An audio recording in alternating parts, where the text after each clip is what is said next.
થોડીક શબ્દની વાત કરું. હવે શબ્દ ન હોય તો કાંઈ ન હોય. આપણે ગમે કોઈ બી વાત કરી કે કોઈ વસ્તુને ઓળખાવી કે ગમે એ બોલી તો એમાં શબ્દ લેવો પડે. બાપુ ઘણીવાર કહે કે ગોરધનભાઈ એવો શબ્દ હું લઈ લઉં તો ગોરધનભાઈ શું છે, તો કંઈ જ ન હગાય કે શું છે. શબ્દ હા એમ નહીં, ગોરધનભાઈ શબ્દ નથી. હા એટલે એ આત્મા કહીએ તો એ શબ્દ આવ્યો પાછો.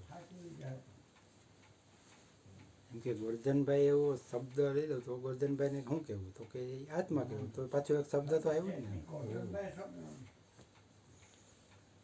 એટલે શબ્દ પછી અહીંયા પેલું પતાકડું રાખ્યું છે, બાપુ શબ્દની વાત કરે ને કઢાવે એમાં આવે કે શબ્દ તારે છે, શબ્દ મારે છે, શબ્દ તારે ખરો અને મારે ખરો. એવા ઘણા કિસ્સા અહીંયા આપણે જોઈએ કે બાહ્ય જગતમાં કોઈ બી કાંઈ એવી વાત બોલાઈ જાય તો મારામારી થઈ જાય. એ શબ્દ મારે છે, શબ્દને કાંઈ લેવા દેવા નથી, પણ શબ્દથી તો કે શબ્દ મારે એમ. અને શબ્દ તારે છે તો અહીંયા ઘણા એવા વ્યક્તિ આવી ગયા કે જે આત્મહત્યા કરવાના લેવલ સુધી પહોંચી ગયા. પણ અહીંયા આવ્યા હજી સત્સંગ સાંભળ્યો, એ સત્સંગ સાંભળ્યો એમાં ઉપયોગ તો શબ્દનો જ થયો અને એનાથી એ બચી ગયા. કે આત્મહત્યા કરવા લેવલ સુધી પહોંચી ગયા હોય પણ સત્સંગ સાંભળીને બચી ગયા. એટલે એ શબ્દથી તૈરા એમ કહેવાય ને. શબ્દ મારે શબ્દ તારે. એ શબ્દ રાજ છોડાવે હોત તો કે રામને ગાદી સોંપવાની હતી બરાબર, અને આગલે દિવસે એ કઈને એ વચન અપાઈ ગયું ને એને જે માગ્યું એમાં ઇન્ટરફિન્ટર તો શબ્દ જ થયો ને. શબ્દ એ રાજ છોડાયું. શબ્દ રાજ અપાવે ખરો ને છોડાવે ખરો. એ શબ્દ હસાવે ખરો, શબ્દ રડાવે ખરો. હાસ્ય કલાકારો હોય બધા એ વાત તો શબ્દ જ કરે, ઉપયોગ શબ્દનો કરીને આપણને ખખડાટ હસાવે. શબ્દ રડાવે. ઘણીવાર સામાજિક રીતે જોઈએ તો ઘણાને એવા સમાચાર મળે કે ભાઈ કોઈને કાંઈ તકલીફ છે, કોઈ આપ્તજનનું મૃત્યુ થયું હોય એ શબ્દથી રડવું આવી જાય. કોઈની આપવીથી એવું કોઈનું દુઃખ એવું સંભળાઈ જાય તો રોવું આવે. એટલે શબ્દનું મહત્ત્વ છે. શબ્દથી બધું થાય. શબ્દ હસાવે તો એક વાત કરી દઉં. એ સત્સંગમાં બાપુ તો ઘણીવાર કહે કે સમજણોથી કામ થાય તો બરાબર, એમ શબ્દ સમજી અને કામ થાય તો બરાબર.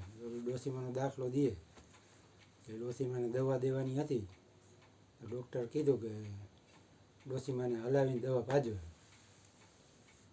તો ઓલા એ ઘરે જઈને ડોશીમાને હલબલાવી નાખ્યું પછી દવા પી. એ શબ્દ સમજાય તો મજા આવે એમ.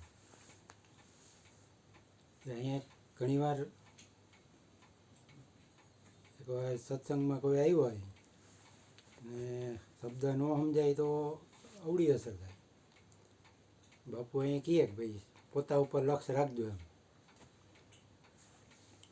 પોતા ઉપર લક્ષ્ય રાખવું એટલે કે પોતાના ઉપર ધ્યાન રાખવું. એ અણસમજુ કોઈ હોય ને આવ્યું હોય તો દાખલો દો કાલ મારી ઉપર લઉં બાપુએ કીધું ભાઈ પોતા ઉપર લક્ષ રાખજો. આપણે તો સાંભળ્યું, બહુ મજા આવી.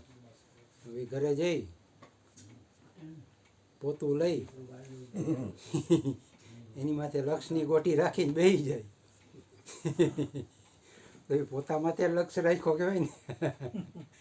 પણ એ શબ્દ સમજાય તો ની મજા છે, ન સમજાય તો અવડો અર્થ થાય.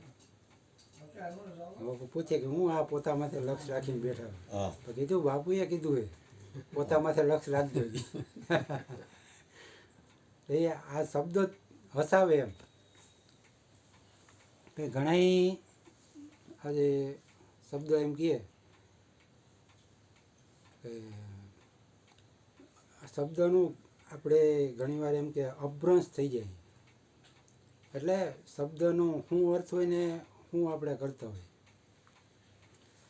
એવું એક શબ્દ એમ કે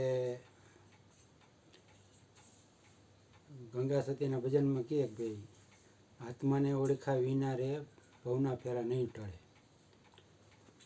એટલે આત્માને ઓળખવાની વાત કહીએ, પણ ખરેખર ઓળખવાનું કે આ તમને ઓળખી લે. બાપુ જ્ઞાન આપે એ કે તમે તમને ઓળખો છો. આપણે કોઈ બી અહીંયા ઉપદેશ લેવા પહેલાં સત્સંગમાં એમ આવે એટલે એ સીધો પ્રશ્ન પૂછે ભાઈ તમે તમને ઓળખો છો. આ તમને ઓળખવાની વાત છે. આત્માને ઓળખાવી ના કે તમને તમારી ઓળખાણ એવું હોય તો ભવના ફેરા નહીં ટળે. પછી એકવાર હમણાં હરેશભાઈ એવા ત્યારે વાત નહોતી કે લવ સત્સંગ કે ખરેખર સાચું ખોટું જે હોય તે આ તો મારો અભિપ્રાય આપું કે લવ સત્સંગ કરતાં હું એમ માનું છું કે લવ એટલે તો હોય ઇંગ્લિશ શબ્દ થઈ જાય. લો સત્સંગ હોય. લો તમારી એમ કહે આપણે સત્સંગમાં કહીએ તમારી ભગવાનને મેળવવાની લો કેટલી. લો એટલે ઉત્કટ ઈચ્છા.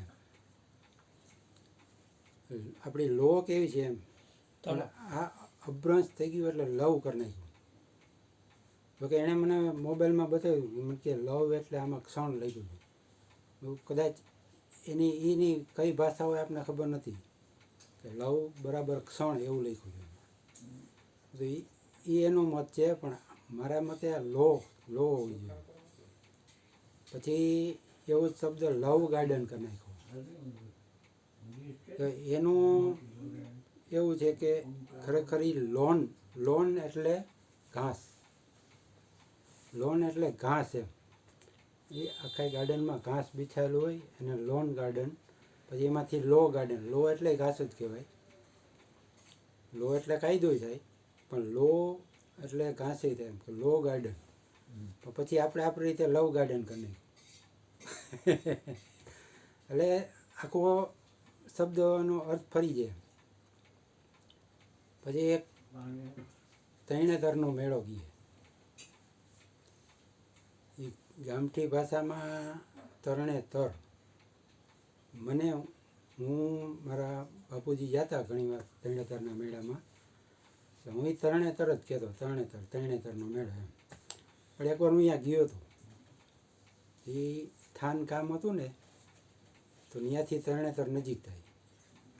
ત્યાં જોઈ ત્યારે ત્યાં તો કોઈ હોય નહીં હાજર. પછી મંદિર જૂનું પુરાણું મંદિર છે અને માથે લખ્યું ત્રિનેત્રેશ્વર. ત્રિનેત્રેશ્વરનું તરણેતર થઈ ગયું. છાપામાંય તરણેતર જ લખાય. કંઈ વિચારતા નથી. ત્રિનેત્રેશ્વર એનું પછી ગામઠી ભાષામાં કર્યું ત્રણ નેતર. નેતર એટલે આંખું. ત્રણ નેતર એટલે તરણેતર. એટલે પછી એક શબ્દ આ બૈરાવને પૂછું તો એને કદાચ ખ્યાલ નહીં કે વહુનો અર્થ શું થાય. એને પૂછ્યું એમ કે ભાઈ પત્ની, ઘરવાળા, બાયડી, સ્ત્રી એવા અર્થ બધા. તો ખરેખર વહુનો અર્થ એક કહેવત છે કે બિલાડી વહુ દૂધ ન ભરાવે.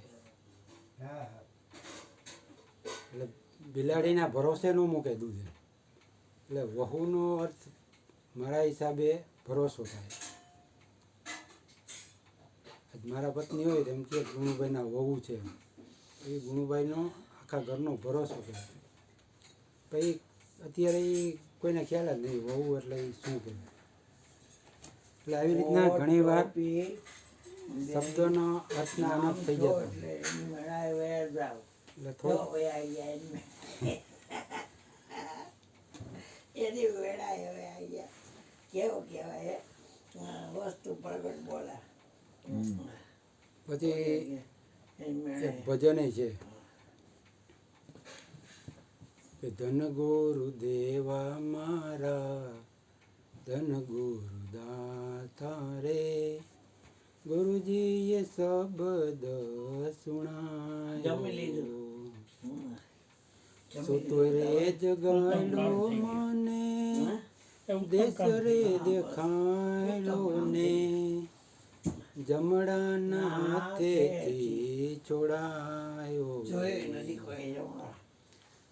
ગુરુજી આપણને જે શબ્દ સંભળાવે એટલે કે આપણને આપણી ઓળખાણ કરાવે. આપણે આપણને શરીર સમજતા હતા અને આપણે બતાવ્યું કે ભાઈ તારું નિજ સ્વરૂપ આ છે, તું તો આત્મા છો. એટલે પછી આત્માને કાંઈ જન્મ મરણ નથી. એટલે જમણાના હાથે છોડાયું હોય કે હવે તને જન્મ મરણ ન રહે. એ શબ્દ સંભળાયો કે તારું નિજ સ્વરૂપ આત્મા ઓળખાયું. એટલે આ આખી રમત એમ થાય કે શબ્દની જ છે.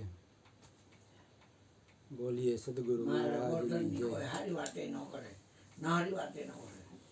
મારું ગોધન છે એ આત્મા છે. ભજન એની નિંદા કે તું તો કોઈ ન કરે. ગુણુભાઈ ગાડીની પાછળથી કૃષ્ણના માથા નીચે ચમ ઓલું રાખી દે. હા ચરણ ચરણ કૃષ્ણ ટોપી